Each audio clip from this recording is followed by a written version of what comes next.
अस्सलामुअलैकुम वरहमतुल्लाहि वबरकातुह। अल्ताफ हुसैन भाई साहब का सवाल है कि अगर बहनोई ने साली के साथ ज़िना किया तो क्या बहनोई का निकाह टूट जाएगा या नहीं। इसी तरह देवर ने भाभी के साथ ज़िना किया तो क्या निकाह टूट जाएगा। दोनों सवालात अच्छे हैं। आज की इस वीडियो में इंशाअल्लाह हम इस मसले को वाज़ेह करेंगे।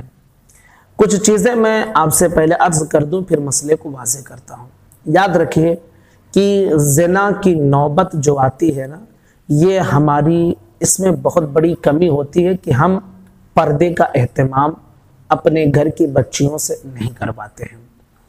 बहनोई से सालियां बिल्कुल पर्दा नहीं करती हैं और ये समझती हैं कि मेरी बहन का मेरी बहनोई पे जितना हक है, साली ये समझती है कि मेरा हक अपने बहनोई पे उतना ही है। बहनोई ये समझता है कि मेरी बीवी पे जितना मेरा हक है, साली पे भी उतना मेरा हक है। ये सोच पैदा हो गई है और आपस में एक दूसरे से पर्दा बिल्कुल ख़त्म हो चुका है। इसी तरह देवर और भाभियों में, बल्कि मुआशरे में तो ये समझा जाता है कि बहनोई अपनी साली से मजाक करे, साली बहनोई से मजाक करे, ये इन दोनों को हक है। इसी तरह भाभी अपने देवर से मजाक करे, देवर अपनी भाभी से मजाक करे।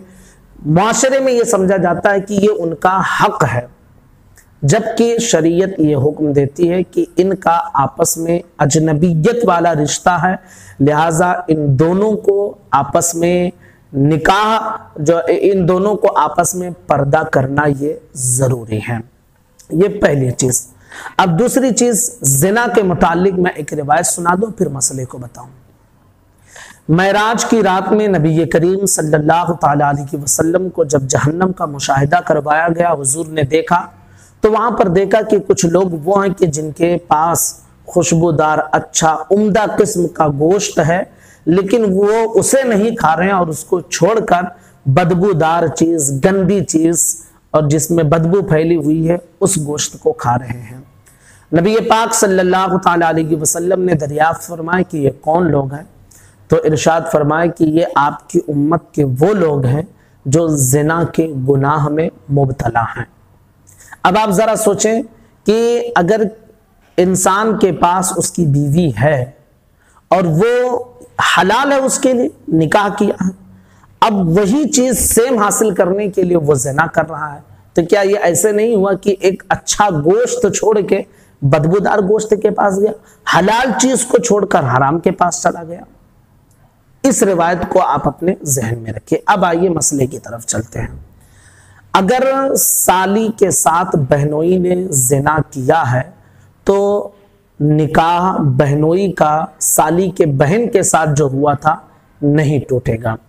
असल में इसमें कंफ्यूजन, लोग इसलिए कंफ्यूजन के शिकार हैं कि कुरान मुकद्दस में जहां पर हुर्रिमत अलैकुम उम्महातुकुम व बनातुकुम व अख़वातुकुम, जहां पर यह जिक्र है कि किन किन औरतों से निकाह करना जायज नहीं है, तो वहां पर यह हुक्म है कि एक साथ एक ही वक्त में एक शख्स के निकाह में दो बहनें नहीं आ सकती हैं।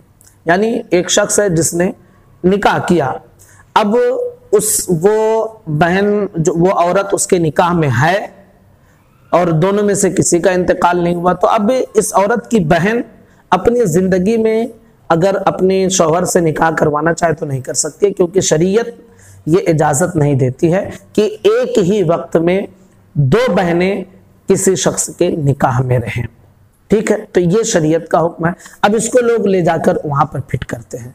ज़िना करना एक अलग चीज है और निकाह के साथ हम बिस्तरी करना एक अलग चीज है।